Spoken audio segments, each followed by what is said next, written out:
கிட்ட அவங்க அம்மா வந்து பயங்கரமாக கதறி அழறாங்க. அம்மாவுக்கு விஷயம் தெரிஞ்சிச்சுன்னு சொல்லிட்டு காவேரி பதறி துடிக்கிறாங்க. இந்த சூழ்நிலையில் அந்த டைமில் வந்து ராகினியோட கேங் எல்லாருமே வந்துடுறாங்க. ராகினி, பசுபதி, அதுக்கப்புறம் வந்து அன்பரசு எல்லாருமே வந்து ரொம்ப காவேரி குடும்பத்தை கேவலமாக பேசி ரொம்ப அவமானப்படுத்துகிறாங்க.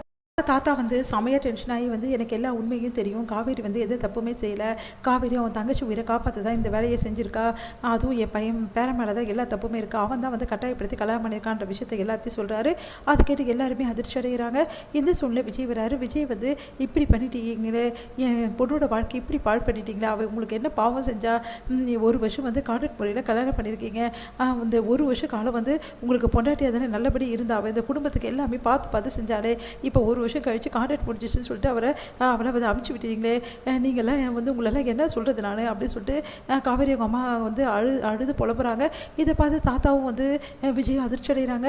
இவங்க தப்பாக புரிஞ்சுட்ருக்காங்க அப்படின்னு சொல்லிட்டு, இல்லைம்மா அதெல்லாம் ஒன்றும் இல்லை, காவேரி நாங்கள் அனுப்ப போகிறோன்றாங்க. இல்லை தாத்தா, உங்கள் பேரை வந்து சைன் வாங்கிட்டாரு என்கிட்ட டைவர்ஸ் பேப்பரில், அது மட்டும் கிடையாது, அவர் காலையிலேயே சொல்லிட்டாரு நீ வந்து ட்ரெஸ் எல்லாம் எடுத்து வச்சுட்டு கிளம்புன்ட்டார் தாத்தா. நான் கூட கேட்டேன், அதுக்கு வந்து ஒரு வருஷம் ஆயிடுச்சுல, முடிஞ்சிடுச்சுல, கிளம்ப வேண்டியதானே அப்படின்னு சொல்லிட்டு கூலாக சொன்னார். தாத்தா நீங்களே சொல்லுங்கள், அவர் அப்படி சொல்லும்போது நான் எப்படி இருக்க முடியும், இங்கே எல்லோரும் முன்னாடி வந்து வேறு மாதிரி பேசுகிறாரு, இங்கே பாருங்கள் தாத்தா, இதெல்லாம் என்னால் நம்ப முடியாது, என்னை விட்டுருங்க, பரவாயில்ல இருக்கட்டும், என் அம்மாவுக்கு எதே விஷயம் தெரிஞ்சால் என்ன ஆகும்னு நினச்சிட்ருக்கேன், அவங்களுக்கே தெரிஞ்சு போச்சு, இதுக்கப்புறம் என்ன இருக்குது, எங்கள் அம்மா சொல்கிறது தான் முடிவு, இதுக்கப்புறம் சொல்லிடுறாங்க. அது கேட்டு சாரதா நான் ஒரு நல்ல முடிவாகிடுமா, நான் சொல்கிறத கேளுமான்றாங்க. நம்ம வந்து தாத்தா, ஆனால் வந்து சாரதா வந்து முடிவு பண்ணுறாங்க, இதுக்கப்புறம் என் பொண்ணு கஷ்டப்பட வேணாம், என் பொண்ணு நானே கூட்டிகிட்டு போயிடுறேன், என் பொண்ணு ஏன் கூட இருக்கட்டும்னு சொல்லிட்டு நீ வா அப்படின்னு சொல்லிட்டு கூட்டின்னு போகிறாங்க. இதை பார்த்து விஜய் கதறி துடிக்கிறாரு. தாத்தா ப்ளீஸ் தாத்தா, காவேரி போவேன்னா சொல்லுங்கள் தாத்தா அப்படின்றாரு. நான் என்னப்பா பண்ணுறது, நான் எவ்வளோ சொல்லி பார்த்து நீ கேட்டியா, இப்போ பாரு எவ்வளோ பிரச்சனை ஆயிடுச்சு, காவேரி நீங்கள் பெரிய நிலைமை ஆயிடுச்சுன்னு சொல்லிட்டு தாத்தா மனசு கஷ்டப்படுறாரு. இதை பார்த்து வந்து பசுபதி, ராகினி, அன்பரசி எல்லாம் ரொம்ப சந்தோஷப்படுறாங்க.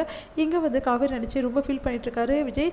காவேரி கூட பேசுனது பழகிறது, அவங்க கூட வாழ்ந்தது எல்லாத்தையுமே நினச்சி பார்த்து அழுதுட்டுருக்காரு. தாத்தா வந்து விஜயை பார்க்குறாரு. பார்த்துட்டு வந்து அழாத பண்ணுறாரு. தாத்தா அப்படின்னு சொல்லிட்டு கட்டிக்கிட்டு அப்படியே அழறாரு. உடனே அவரோட மடியில், தாத்தாவோட மடியில் படுத்துட்டு பயங்கரமாக கதறி அழறாரு. தாத்தா வந்து அவர் வந்து அப்படியே வந்து நெத்தி விடுகளை வந்து கிஸ் பண்ணுறாரு. கவலைப்படாத விஜய், எல்லாம் சரியாயிடும், காவேரி கண்டிப்பாக வந்துடுவாரா, உன்னை பிரிஞ்சு அவள் இருக்க முடியாதுடா, அதே மாதிரி காவேரி பிரிஞ்சு இந்த வீடும் இருக்காதுடா, நானும் இருக்க மாட்டேன்டா அப்படி சொல்லிட்டு இருக்காரு. தாத்தா காவேரிக்கு வேணும் தாத்தா அப்படின்னு சொல்லிட்டு விஜய் வந்து கதறி அழுதுட்டுருக்காரு. இங்கே வந்து காவேரி பார்க்கலாமா அப்படின்னு சொல்லிட்டு விஜய் என்ன பண்ணுறாரு, காவேரி இருக்க வீட்டுக்கு வந்து போகிறாரு.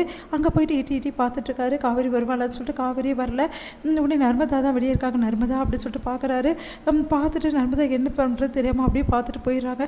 விஜய் மாமா வந்திருக்காரு, விஜய் மாமா காவேரி அக்காவை தான் தேடி வந்திருக்காரு அப்படின்னு அப்படியே டென்ஷன் ஆகிடுறாங்க. இங்கே இருந்தால் இதுதான் நடக்கும், இதுக்கப்புறம் இங்கே இருக்கவே கூடாது, எல்லாரும் முதல்ல வந்து கிளம்புங்க அப்படின்னு அதிர்ச்சி அடைகிறாங்க. நீ என்னம்மா சொல்கிற அப்படின்னு, இங்கே பாரு, இங்கே காவேரி இருக்க வரைக்கும் விஜய் வந்து தேடி தான் வந்துட்டுருப்பார், அதுக்கப்புறம் வேலைக்கே ஆகாது, ஏன்னா வந்து என்ன தான் வந்து அவர் வந்து வந்தாலும் செஞ்சாலும் சரி, என்ன நடந்தாலும் சரி, காவேரி இதுக்கப்புறம் நம்ம அங்கே அனுப்பக்கூடாது, அதனால் காவேரியும் நர்மதாவையும் முதல்ல ஊருக்கு அனுப்பலாம், 2 பேரும் ஊரில் இருக்கட்டும் கொஞ்சம் நாளைக்கு, அதுக்கப்புறம் வீடு பார்த்துட்டோன்னா அவங்கள கூட்டிகிட்டு வந்துடலாம் அப்படின்னு சொல்கிறாங்க. அதை கேட்டு வந்து காவேரி அதிர்ச்சி அடைகிறாங்க. அம்மா அது வந்து நீ அமைதியாக இரு காவேரி, இதுக்கப்புறம் நீ வந்து பண்ணது எல்லாமே போதும், இதுக்கப்புறம் உன் வாழ்க்கை தான் எனக்கு முக்கியம், வேறு எதுவுமே எனக்கு முக்கியம் கிடையாது, புரியுதா அப்படின்னு. காவேரி வந்து விஜய் வந்து எங்கே இருக்காருன்னு சொல்லிட்டு கண் பார்வை அவங்க தேடுது. இதை பார்க்குறாங்க அவங்க அக்கா.